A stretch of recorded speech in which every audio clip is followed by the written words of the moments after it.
Satanás es un personaje clave en la cultura occidental.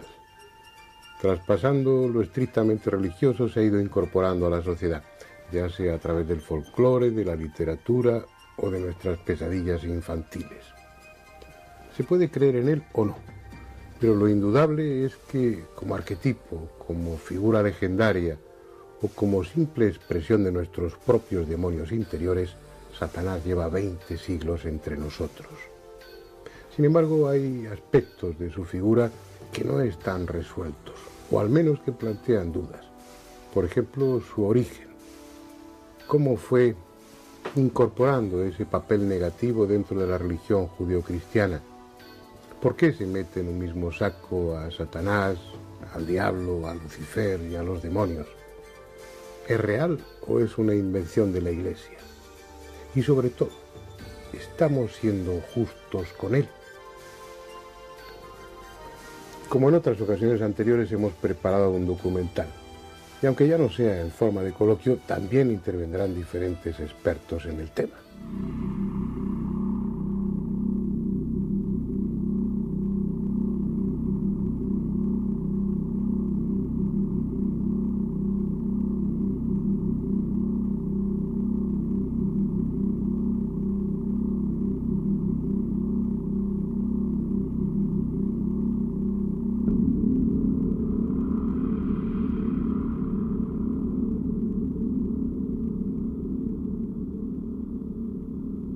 Está aquí, entre nosotros, o mejor aún, formando parte de nosotros.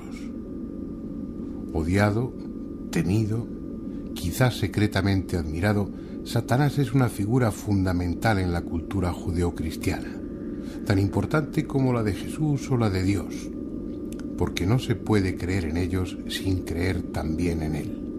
Está claro que racionalmente, intelectualmente, la mayoría prescindimos de Satanás, lo consideramos un mito, una fantasía, pero más abajo de la consciencia, en el terreno de los sentimientos, de lo afectivo, sigue tan vigente y real como siempre. Es el malo de la historia, el que instiga a las más bajas acciones, el que siempre acechante se sirve de nuestras flaquezas para empujarnos al pecado y ganar nuestra alma, como si fuese un trofeo para llevarla a su reino infernal. Tan odioso como imprescindible, porque sin él, el drama de lo espiritual impuesto por las religiones carecería de argumento. Pero ¿quién es o qué es Satanás? ¿Cuál es su historia? En el ánimo popular, en lo literario o en lo filosófico, el diablo es contemplado de dos maneras diferentes.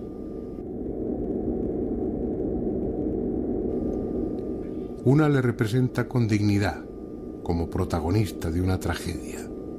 Es el ángel caído, el bello y poderoso ángel que, temeroso de que el recién creado hombre le arrebate su privilegiado puesto en el amor de Dios, se rebela contra aquel al que ama y es arrojado del cielo.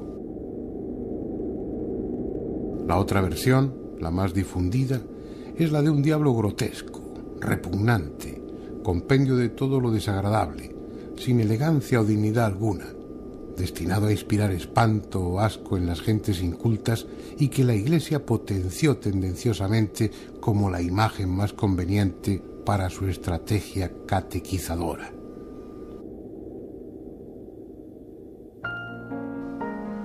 Pero ni una ni otra versión es cierta, al menos en sus raíces. Satán y demonio se identificaron, se confundieron en uno solo hace poco más de 2000 años. El concepto que el cristianismo tiene de ese personaje es exactamente el mismo que tenían los judíos en vida de Jesús. Pero antes, en sus orígenes, se trataba de figuras distintas, con funciones y características totalmente independientes.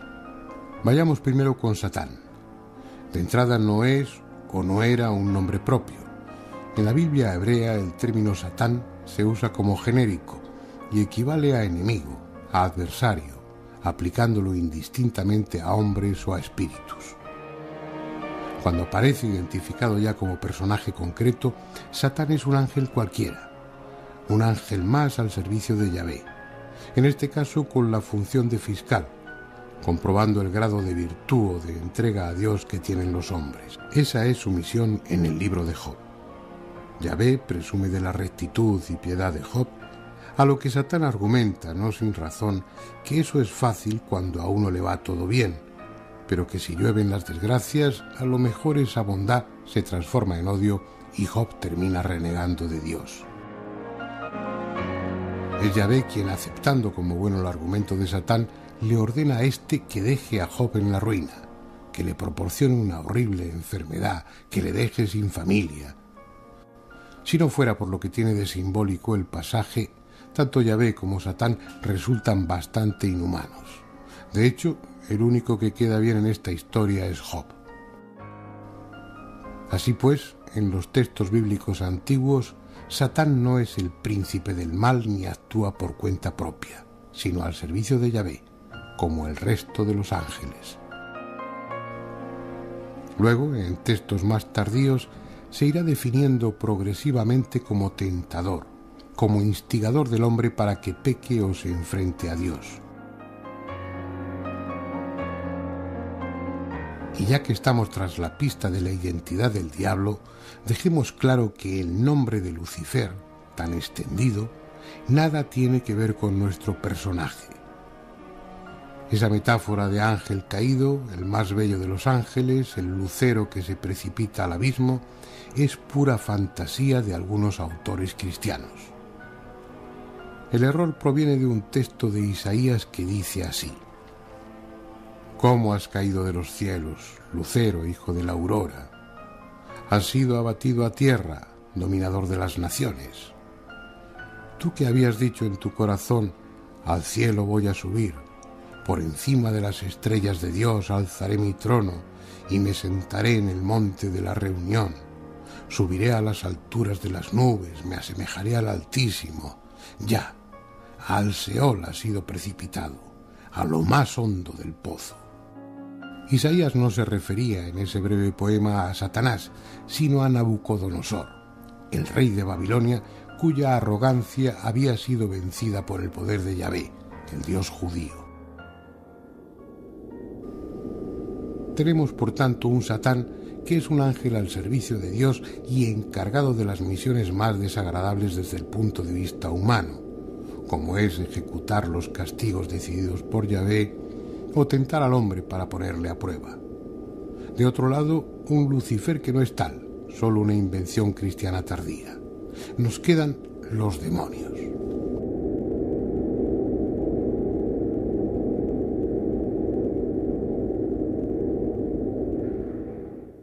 Vamos a retroceder en el tiempo. Vamos a ir a las fuentes, a los orígenes de esa figura que constituye hoy el eje central de este programa. Y vamos a hacerlo con Antonio Piñero. Dentro de la cultura judeocristiana, Satanás es una figura importante, pero imagino que no es la única figura negativa o que cristaliza en ella el mal, sino que en otras religiones más antiguas o contemporáneas de la judía ha habido una figura similar con papeles parecidos y que probablemente hasta haya influido en la génesis del propio Satanás, ¿no? Sin duda alguna, si uno piensa, por ejemplo, en el libro casi fundacional del judaísmo, que es el Génesis, y donde aparece en el capítulo 3 la figura de esa serpiente, que todavía no es Satanás, y si casi todos los investigadores están de acuerdo en que todos esos mitos que recoge el libro del Génesis y que los hace judíos proceden de Babilonia y de ese, digamos, arco del Medio Oriente fértil, pues es evidente que en otras religiones existe también esa figura un poco misteriosa. Pero, por ejemplo, lo que sería interesante es saber, dentro de ese cristianismo primitivo, qué tipo de demonios, de espíritus malignos, de seres que luego después todos ellos iban a cristalizar, a confluir en la figura de Satanás, estaban ahí como un germen de lo diabólico, ¿no? Sí, yo diría que esa cristalización ha ocurrido antes. La cristalización de las diversas figuras de espíritus malignos, que son fundamentalmente tres, digamos, pues por ejemplo, los espíritus campestres malos, que van unidos también a los espíritus de los gigantes, capítulo 6 del Génesis, a los espíritus de ángeles caídos, a los espíritus acusadores o satanes. Todo eso va confluyendo y probablemente 100, 200 años antes del cristianismo, como era una, digamos, mentalidad muy compleja, el mismo pueblo lo va simplificando. De tal modo que, en mi opinión, cuando Jesús empieza a hablar que el reino de Dios es una pugna entre ese mandato de Dios que va a venir sobre la tierra y el mandato de Satanás que existe en ese momento, que se retira vencido, en ese momento en el que está hablando Jesús a las masas de Palestina de eso, ya ha habido una cristalización. Pero 200 o 300 años más tarde, siguen los cristianos creyendo fundamentalmente en una gran corte de gente que están por aquí pululando, si no nos explica que fuera un cristiano el que editara el Testamento de Salomón, que es al fin y al cabo el Testamento de Salomón, es un tratado de demonios, en que te va diciendo las distintas clases que hay, con sus distintos efectos, y hay demonios de todas clases, como por ejemplo demonios femeninos, masculinos, demonios que se meten dentro de las mujeres y que le impiden sus funciones gestantes normales, demonios sin cabeza, porque resulta que son de un producto, digamos, que generan o que son generadores de una envidia tal que hasta han perdido la cabeza, y lo único que hay que saber es exactamente cómo se llama el demonio, conocer el nombre y la fórmula que hay que emplear para neutralizarlo. ¿Qué pasó con todos esos pequeños demonios, diablillos que estaban en la creencia popular de los primeros cristianos? ¿Los incorpora Satanás o a su imagen, a su figura, a sus capacidades, o se van diluyendo y se pierden sin más? No, yo creo que en el cristianismo primitivo y después hasta hoy se va a dar otro fenómeno de simplificación parecido al que habíamos antes hablado en el judaísmo en el siglo III, II antes de Cristo, y es que la gente necesita cuanto más sencillo mejor, ¿no? Y entonces el que pululen demonios sublunares, el que unos sean demonios más o menos buenos, el que unos se encarguen del espíritu, digamos, o la tendencia al mal en el hombre, pero sin ser especialmente malo, en que uno sean acusadores, pues eso es demasiado rollo y complicado para la gente, por decirlo así. Y entonces se centraliza en uno, y es Satanás y su cohorte. Y entonces realmente lo único que queda es la imagen de un Satanás, que es la incorporación actual de lo que es la serpiente antigua, que se metamorfosea, que esa es otra de las características que incorpora el último judaísmo. Antes hablábamos del Testamento de Salomón. Bueno, pues el Testamento de Job tiene también escenas bellísimas de cómo el demonio se va metamorfoseando, pues por ejemplo en vendedor de pan, en rey de los persas, en pescadero, en fin, en lo que le ocurre con tal de engañar a la mujer de Job, etcétera. Bueno, todo eso se incorpora en una figura que luego adquiere unas características que a veces son un poco ofensivas para otras razas que no sean, por ejemplo, la blanca, ¿no? Porque en los dichos de los padres, los apotegmata patrum, y en los hechos apócrifos de los apóstoles del siglo II y III aparece solamente una clase de demonio, y siempre aparece o como un egipcio o como un negro vestido de harapos o metamorfoseándose, o sea, siempre como una figura. Y hasta el día de hoy en el que existe una sola clase de malvados, ¿no? Ahora, al final de los tiempos, el demonio volverá a sacar, según la mitología cristiana, un montón de enemigos plurifacéticos, de muchas caras. Cada uno con su Sí, función. un montón, y entonces habrá una pelea tremenda. Entonces sí que va a hacer falta un buen catálogo.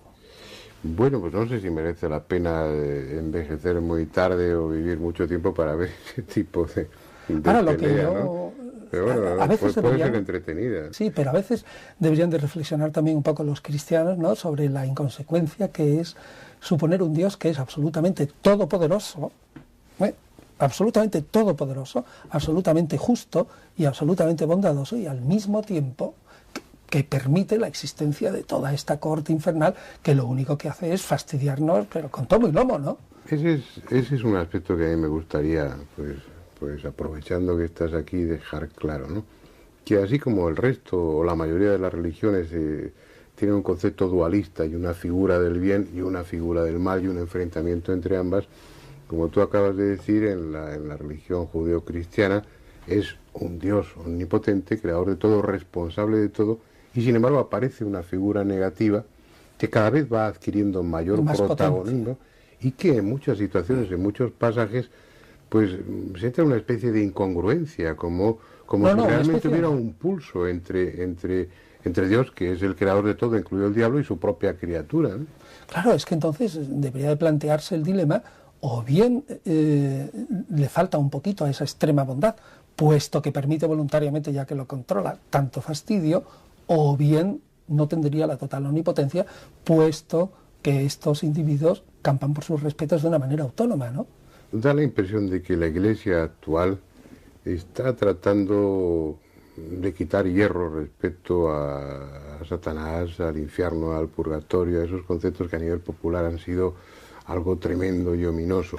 El Papa lo que dice simplemente es: entendamos el demonio como, digamos, de una manera abstracta y más como un estado, pero sigue existiendo, que esto es lo importante, y es a lo que íbamos antes.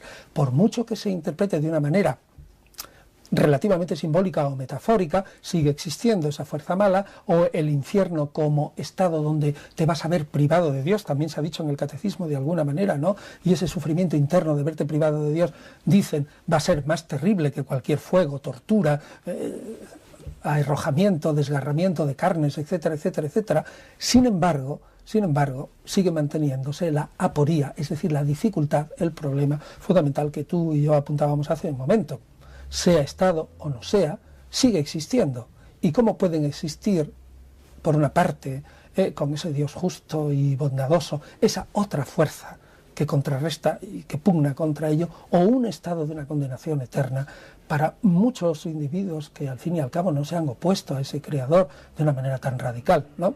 Esa es mi opinión. Bueno. Es decir, que el Papa no niega, pero que simplemente lo acomoda un poco al espíritu un poco más moderno.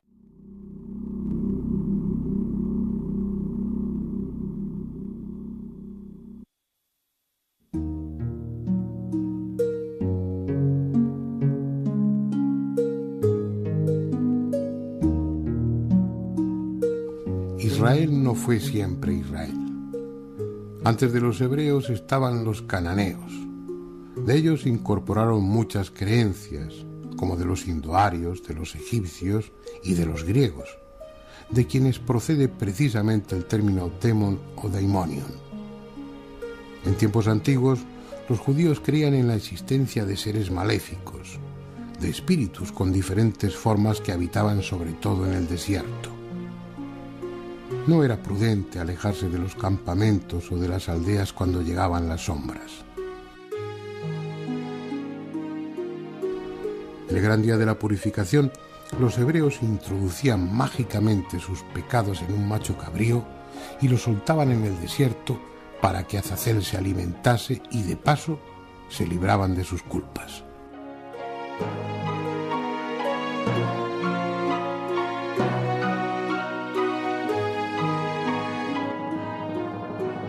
En definitiva, seres de grandes poderes, aliados de la noche y de los animales nocturnos, destinados a atormentar, engañar y pervertir al hombre. No son servidores de Dios, pero Él permite su existencia. También en esa categoría de demonios estaban los espíritus de los muertos o los dioses que adoraban el resto de los pueblos, los gentiles. En textos más tardíos aparece ya un demonio judío como tal, Asmodeo, con el que se enfrenta Tobías y le vence gracias a la oración y a la penitencia. Y finalmente, en esa evolución de una imagen del mal, concretamente en el libro de la sabiduría, se identifica a Satán con la serpiente del paraíso, considerándole el oponente de Dios y el introductor del mal y de la muerte en el mundo, con lo que así se descargaba Yahvé de esa responsabilidad. Los judíos distribuyen, por decirlo de alguna manera, el alma humana en 5 partes. Y la parte más baja es Nefesh. Y Nefesh tiene las mismas cifras que Nahash, la serpiente del paraíso. Y es curioso porque esto nos da a entender que este es un elemento que llevamos todos dentro. O sea, tenemos algo de esa serpiente del paraíso, puesto que tenemos los mismos componentes numéricos.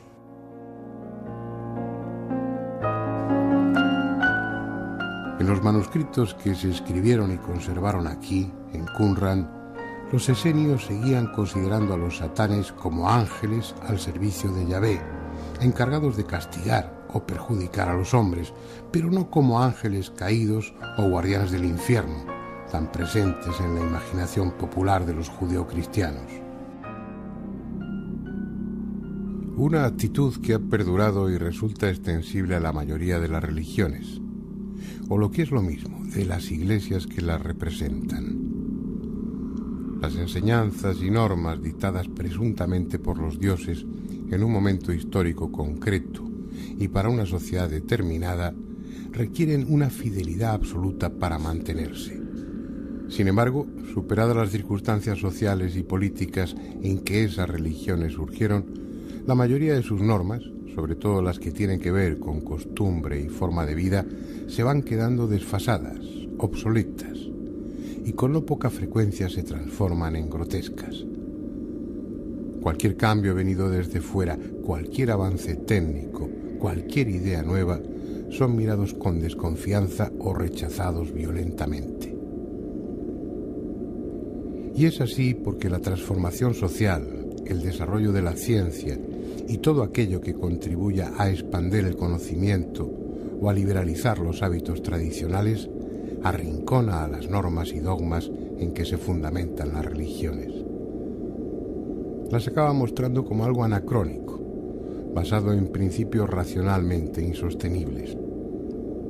Que en su tiempo esos avances fuesen considerados diabólicos es comprensible. Por muy divina que fuese su inspiración, las iglesias son instituciones humanas y como tales se han enfrentado por todos los medios a cualquier influencia que pusiera en riesgo su poder. Un poder sustentado básicamente en la obediencia ciega de los fieles, ya sea por convicción o por miedo al castigo. Fuesen reales, simple leyenda o alienígenas desertores, los ángeles vigilantes del primer cielo aportaron técnica, conocimiento y costumbres nuevas. Por tanto, iban contra lo establecido. Su influencia era buena para el hombre, pero mala para la religión. Así que no debe extrañar que en su libro Enoc los mande al abismo subterráneo, al infierno, donde estarán hasta el día del gran juicio.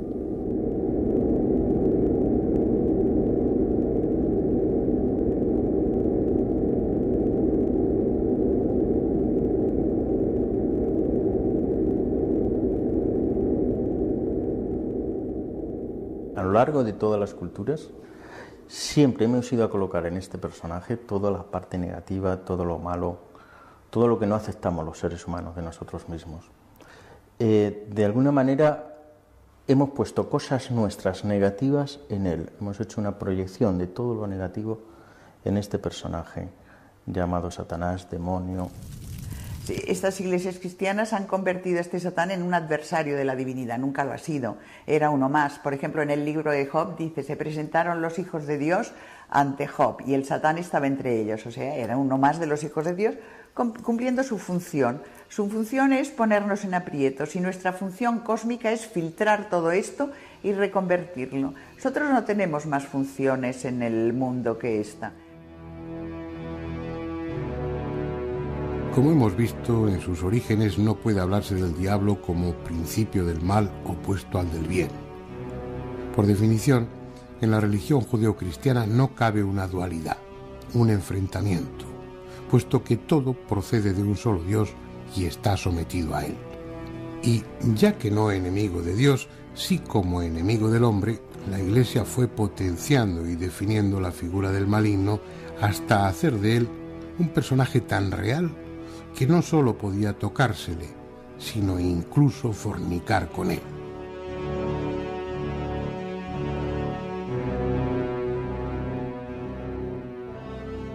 La sombra, nuestro demonio interno, no tiene por qué ser negativo en la medida en que lo reconozcamos y lo sepamos interpretar.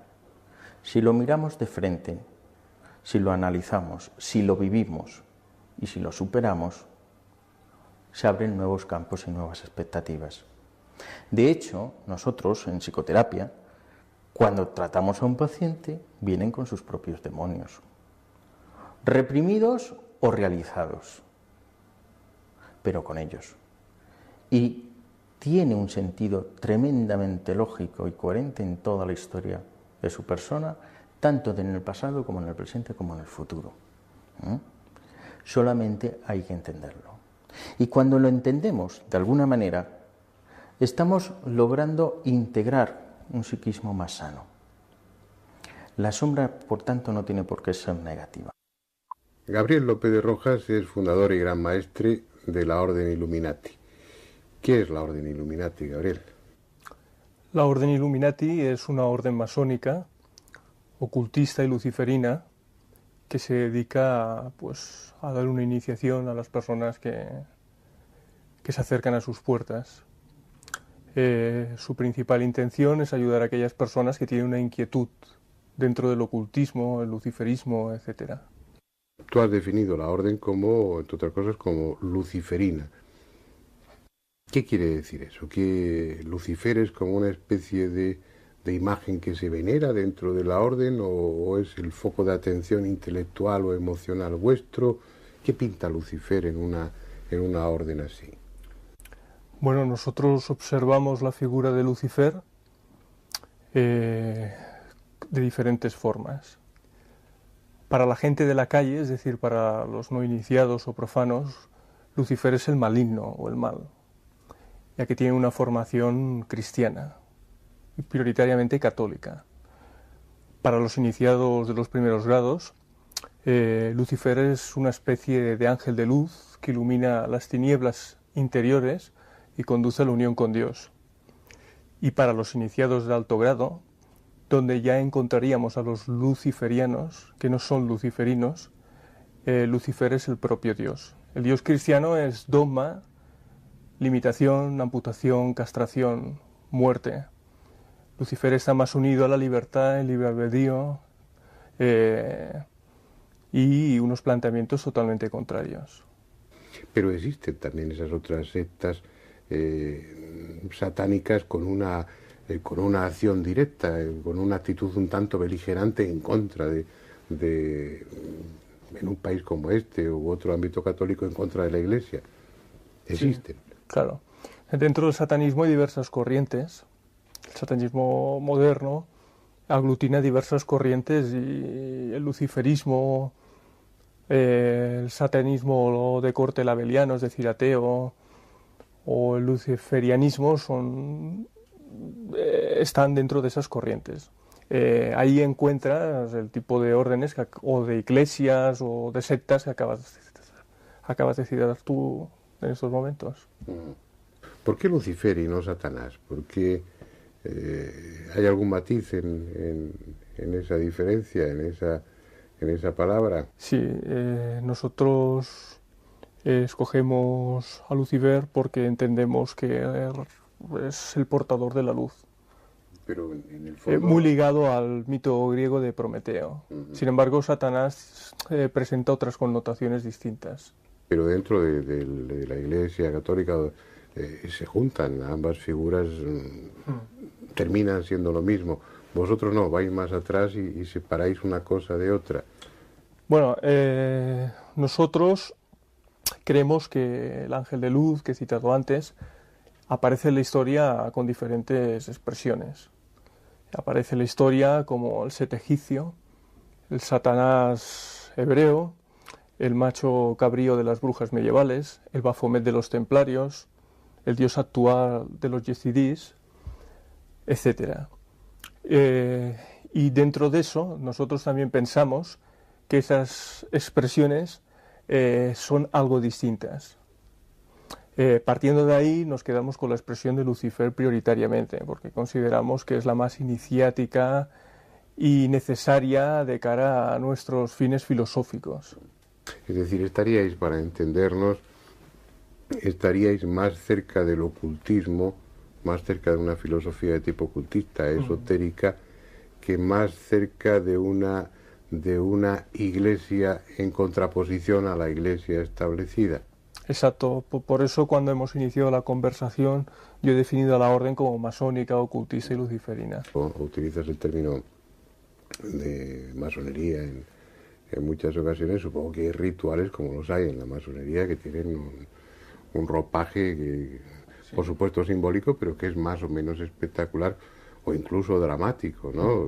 Bueno, si el iniciado tiene que morir de una manera para nacer a otra nueva forma de vida o de planteamiento, pues todo eso para un espectador no conocedor pues tendría unos tintes muy dramáticos. ¿Hay ese tipo de ritual o ceremonia en vosotros? Sí, eso está presente. Nosotros utilizamos mandil masónico, guantes blancos y todo tipo de simbología de albañilería presente en una logia masónica, como puede ser un compás de una escuadra, el mosaico de ajedrez o tipo ajedrez, el triángulo y el ojo, es decir, el delta, etcétera. Dentro de esa orden hay un compromiso, supongo que como lo hay en cualquier grupo.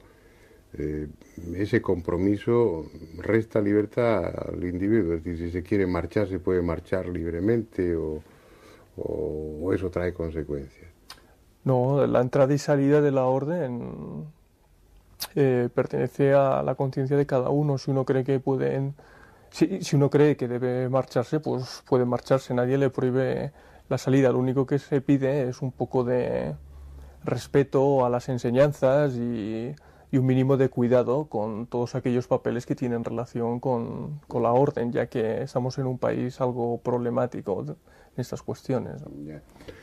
Da la impresión de que, en contra de la imagen que uno puede tener inicialmente, lo que estás planteando es la figura, o lo que planteáis dentro de vuestro grupo, dentro de Illuminati, es Lucifer no como una figura negativa, no como el antiromorfo, la imagen especular del Dios católico, sino como una imagen del bien, o que tiende hacia el bien.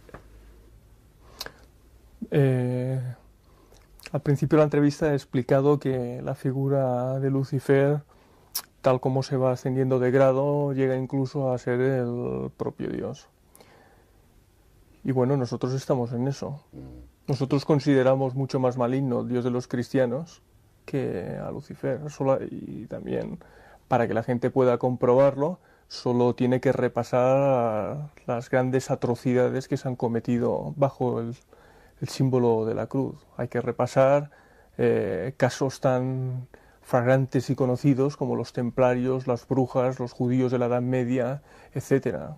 A nosotros nos sitúan en lo malo, cuando ellos realmente tienen las manos mucho más manchadas de sangre que nosotros, que nuestra orden o sitios similares, ¿no? La orden Illuminati, que venía de Baviera, por lo que he leído en trabajos vuestros, pues en el siglo XVIII tiene adquirido un carácter secreto porque se prohíbe o se persigue de alguna manera.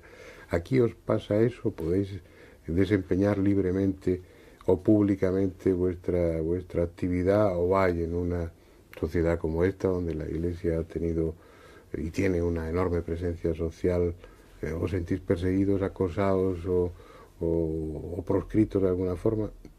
Sí. ¿Cómo? Pues han ocurrido ciertas cosas que prueban que hay sectores que no nos ven bien, tanto a nosotros como a órdenes similares. ¿Y crees que la información que se da a nivel periodístico, a nivel de otros medios de comunicación, es veraz o es tendenciosa? Es totalmente tendenciosa. En muchos casos es totalmente tendenciosa. Y eso nos hace un daño terrible, porque a las personas se las puede mover hacia un lado o a otro muy fácilmente con la fuerza que tienen los medios de comunicación. Yo creo que eso es un gran peligro y considero que los periodistas que juegan con esto son unos auténticos irresponsables.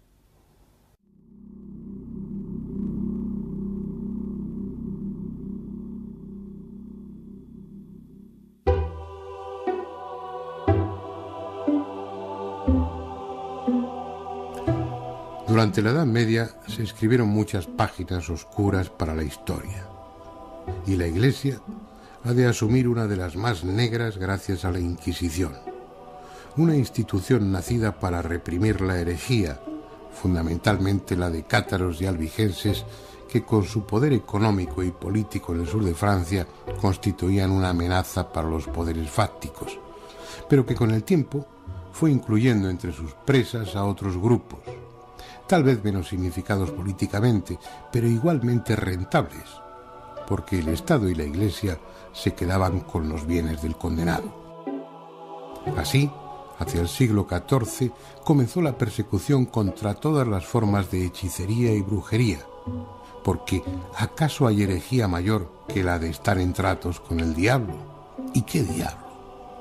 El fanatismo de los frailes inquisidores y la fantasía popular diseñaron un modelo de Satanás tan repugnante como absurdo.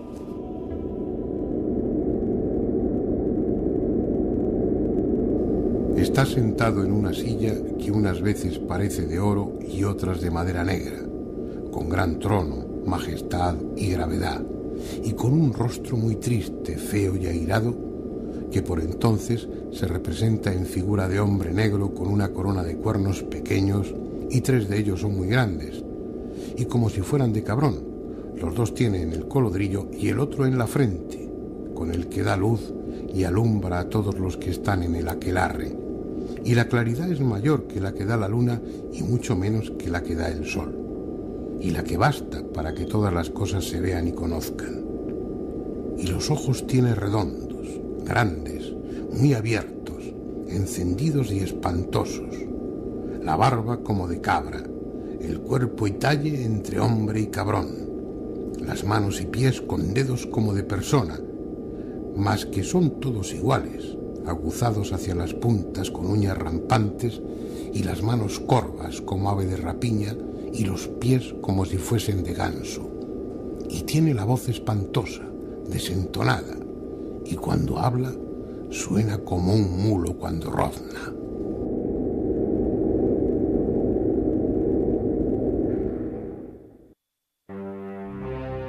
Esta descripción del diablo que presidía los aquelarres es una más, y no de las peores, que los inquisidores del impropiamente llamado Santo Oficio recogieron en sus interrogatorios. Procede de las actas del auto de fe celebrado en Logroño en 1610. En noviembre de ese año, las calles de la ciudad se llenaron de gentes venidas de toda la comarca y de las provincias vecinas. Estaban allí para asistir a un espectáculo tan solemne y dramático como pueda imaginarse. Hubo 53 condenados por diversos delitos: blasfemia, proposiciones heréticas, judaísmo, apostasía, luteranismo y brujería. Todos ellos formaron parte de un impresionante cortejo en el que, junto a comisarios y notarios del Santo Oficio, vestidos con sus mejores galas, iban religiosos de las órdenes de Santo Domingo, San Francisco, la Merced, la Santísima Trinidad y la Compañía de Jesús, así como otros muchos de distintos monasterios de la región. Para los 53 condenados hubo penas: azotes, destierro, galeras, cárcel. Pero los que más interés despertaban en el gentío eran 6 de ellos, que por sus prácticas de brujería y otros horrendos crímenes en connivencia con el diablo iban a ser quemados vivos en la hoguera.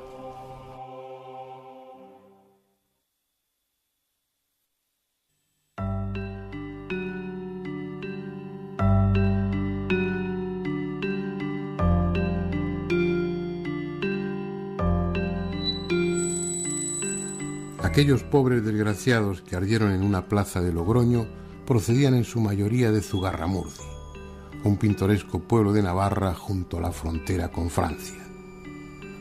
Las casas de hoy están construidas sobre los cimientos de las de entonces. Muchos sótanos y paredes siguen siendo los mismos. De cualquiera de esas casas podría salir ahora María de Yurreteguía o Graciana de Barrenechea para reunirse, amparadas en la sombra de alguna calleja, con los otros brujos, Miguel de Goiburu y Joanes de Echalar. Ya juntos se perderían por algunos de los sombríos bosques que rodean la aldea, bosques llenos de leyendas, en los que la noche es propicia para el encuentro con cualquier extraña criatura, incluso con el diablo. Pero el lugar señalado para la aquelarre, aquellas fantásticas reuniones presididas por el príncipe de las tinieblas, era esta enorme cueva natural, hoy día escenario de reuniones campestres en las que se come, se bebe y se danza, pero con un talante muy distinto al de entonces. Si hemos de dar crédito a lo que en las actas de la Inquisición consta como declaraciones de aquellos acusados, en la cueva y en el prado que hay junto a ella, el prado de Berrosco Berro o prado del Cabrón, el diablo, bajo la forma de macho cabrío, recibía las atenciones de brujos y brujas, marcaba su señal a los novicios, juzgaba los méritos de unos y de otros, mostrando más placer cuanto más grandes eran los crímenes cometidos, y luego participaba en el banquete, consistente, claro está, en cadáveres putrefactos, y finalizado en la orgía sexual que culminaba el aquelarre y en la que fornicaban indiscriminadamente los unos con las otras y con los otros, y el diablo con todos.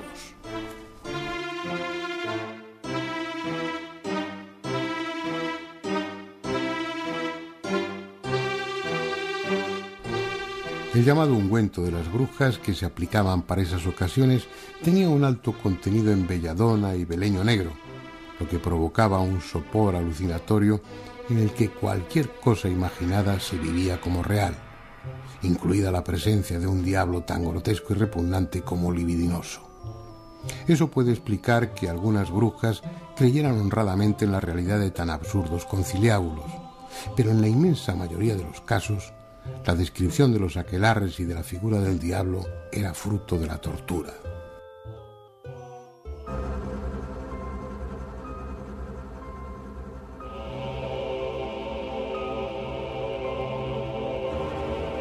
Los frailes inquisidores no buscaban la verdad, ya la sabían, y hasta que la confesión no se ajustaba a lo previsto, no cesaban en el tormento. Aún así, cuando por escapar al inimaginable dolor el acusado confesaba lo que el inquisidor quería oír, el suplicio continuaba hasta que delataban a otros brujos y brujas, generalmente sus familiares más cercanos y cuantos nombres le venían en ese momento a la memoria. No hay tiempo, ni tampoco deseo por mi parte de describir el grado de sadismo al que llegaron los miembros del Santo Oficio en Europa. Cualquier cosa, por inhumana y bestial que el espectador pueda imaginar, se llevó a cabo. Dentro del cristianismo, todo lo que no era cristiano, según qué autores y en qué momentos y qué partes y tal, se les demonizaba. Es decir, en la Edad Media estaban demonizados los judíos, los herejes, los paganos, todos los que no eran cristianos. Por lo tanto, proyectábamos nuestra propia sombra sobre los que no eran con nosotros, dirían los cristianos, y eso era muy malo y había que matarlos a todos, evidentemente. Eso es lo que ha pasado y así nos va. Es decir, de alguna manera el yo de la personalidad no consigue controlar esos dos aspectos. Y cuando eso ocurre, estamos ante un problema psíquico. Y cuando estamos ante un problema psíquico, estamos ante una enfermedad psíquica. No hay que correr mucho en la historia para ver cómo definíamos antiguamente a los enfermos mentales, endemoniados. Casi ha sido de este siglo para acá que no les llamamos endemoniados, que hay una tipología de las enfermedades mentales, pero antes eran endemoniados. Ese es un aspecto del tema que merece considerarse. Más allá del progreso técnico, de los avances sociales, de los adelantos científicos, el hombre no ha evolucionado en cuanto se refiere a maldad, intolerancia o sadismo hacia los otros hombres. Es una sórdida faceta de la naturaleza humana que se mantiene en los mismos términos que hace miles de años. Ahora, en esta etapa histórica, se sigue torturando, mutilando y matando con la misma estremecedora crueldad que en la Edad Media, y amparándose en las mismas razones: religión, patria, tradición, principios que en manos de unos resultan respetables y en manos de otros son pura basura. En el fondo constituyen solo un pretexto para que los viles den rienda suelta a su vileza. La cuestión es si ese principio de maldad forma parte de la psicología humana o es privativo de unos cuantos, o si ese Satán en el que proyectamos nuestra maldad lo llevamos todos dentro y unos lo controlan en tanto que otros lo dejan suelto. Los nazis ponían la excusa de que había que acabar con los judíos porque ellos estaban dominando el mundo, porque ellos tenían el poder económico. La sombra de ellos, lo que no se reconocían en ellos, es que eran ellos los que realmente querían controlar el mundo. Y realmente casi lo consiguen, ¿no? Invadieron toda Europa y montaron la Segunda Guerra Mundial. Con esa excusa, pero el problema de su sombra hizo no reconocer esta parte negativa de ellos y ponerla en el pueblo judío. Pero este es un programa dedicado a la figura del diablo, y lo único que hace al caso es dejar claro que la figura de ese Satanás, tan imposible como esperpéntico, fue una creación de las iglesias protestante y católica de entonces. Al sintetizar en él todo lo social y moralmente negativo, diseñaron un modelo solo apto para los muy ingenuos o los muy incultos, incapaz de resistir el menor análisis crítico. No es él quien peca o transgrede las normas, es el hombre quien lo hace. Cumpliendo la tarea encomendada, Satán pone a prueba a los humanos, exactamente igual que hizo con Jesús aquí, en el Monte de las Tentaciones, igual que hizo con tantos anacoretas o místicos ascendidos después a los altares por haber superado con éxito ese examen. Tal función de tentador no es sólo conveniente, sino imprescindible para que el creyente compruebe su grado de evolución espiritual, su capacidad de control sobre las pasiones. Lo que pasa es que al cumplir eficazmente su tarea, nos deja en evidencia. Y eso no se lo perdonamos. Con actitud inmadura e irresponsable, le echamos la culpa a él, cuando en realidad es solo nuestra. Realmente yo no sé si Satanás existe o no existe. No tengo ni idea. A Dios gracias, nadie me lo ha presentado y espero que nadie me lo presente. Pero realmente de lo que yo sí doy fe es en mis demonios internos. De lo que doy fe es de los demonios que he visto en mis pacientes y en mis amigos y en mi familia. Y de ese proceso que todos tenemos que pasar de enfrentarnos a nuestros demonios. Porque solamente enfrentándonos a nuestros propios demonios podemos crecer.